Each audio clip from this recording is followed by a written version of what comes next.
Welcome to Tripura Info News Update. Village committee নির্বাচনকে ঘিরে BJP ও তিপ্রা মথার জোট নিয়ে জল্পনা তুঙ্গে। তিপ্রা মথা প্রধান প্রদ্যোত কিশোরের অবস্থান নিয়ে অসন্তোষের মধ্যেই মুখ্যমন্ত্রী ড মানিক সাহা সোনারতরী অতিথি নিবাসে বিধায়ক ও মন্ত্রীদের নিয়ে গুরুত্বপূর্ণ বৈঠক ডাকেন। বৈঠকে রাজ্য সভাপতি অভিষেক দেবরায়ও উপস্থিত ছিলেন। নির্বাচনে বিজেপি একক শক্তিতে লড়বে কিনা তা নিয়ে বৈঠকে কৌশল নির্ধারণের সম্ভাবনা রয়েছে। রাজ্য সভাপতি অভিষেক দেবরায়ের কাছে শুনে নেওয়া যাক এই গুরুত্বপূর্ণ বৈঠক নিয়ে তিনি কি আজকে তো বললেন। আমাদের সাংগঠনিক মিটিং হচ্ছে, আপনারা জানেন অনেকগুলো নির্বাচন আমাদের সামনে আসছে, তো সেগুলোকে কেন্দ্র করে আমাদের রণনীতি রণকৌশল তৈরি হবে এবং বিভিন্ন বিষয় নিয়ে আলোচনা হবে।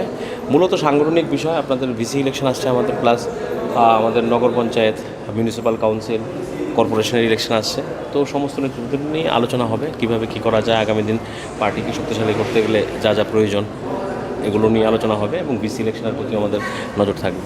তিপ্রা মথার সঙ্গে জোট নিয়ে কি কোনো আলোচনা হবে? কেন বলছি, গতকালও মথার মিটিং গেছিল এবং সেখান থেকে বলা হচ্ছে একর যতদিন না পর্যন্ত কার্যকর হবে ততদিন পর্যন্ত তারা জোটে আসবে না। দেখুন, এটা তো আমরা তো সর্বভারতীয় দল, কিন্তু আমাদের সবটাই দিল্লি থেকে নির্ধারিত হয়। তো ওরা আমাদের এলআই পার্টনার, অ্যালায়েন্সে আমাদের সঙ্গে আছে। তো আলোচনা চলছে, এটা আপনারা খবর পাবেন, হয়তো কয়েকদিন সময় লাগবে, যেটাই হবে আপনারা জেনে যাবেন সময় মতো।